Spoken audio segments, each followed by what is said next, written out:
اس کے بعد جو سلسلہ آیات ہے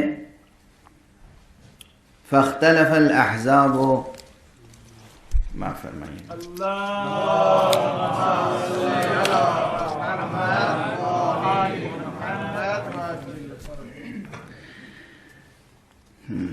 وَلِأُبَيِّنَ لَكُمْ بَعْضَ الَّذِي تَخْتَلِفُونَ فِيهِ، جناب عیسیٰ نے فرمایا تھا کہ قَدْ جِئْتُكُمْ بِالْحِکمہ، میں آیا ہوں تمہارے پاس حکمت لے کر۔ حکمت یہی ہے،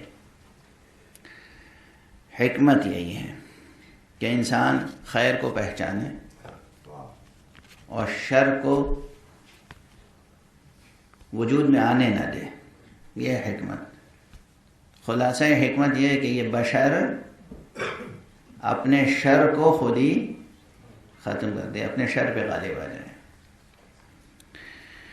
وَلِأُبَيِّنَ لَكُمْ بَعْضَ الَّذِي تَخْتَلِفُونَ فِيهِ، اور میں بیان کرنے کے لیے آیا ہوں وہ چیزیں جس میں تم لوگ آپس میں لڑ رہے ہو، جھگڑ رہے ہو، اختلاف کر رہے ہو، بنی اسرائیل کے لیے۔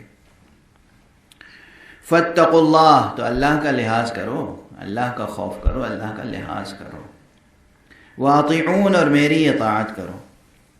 ان اللہ هو ربی وربکم، وہی اللہ میرا بھی پالنے والا پروردگار ہے اور تم سب کا پالنے والا پروردگار ہے۔ فاعبدوہ، بس اسی کی عبادت کرو، میری عبادت نہ کرو، اسی کی عبادت کرو۔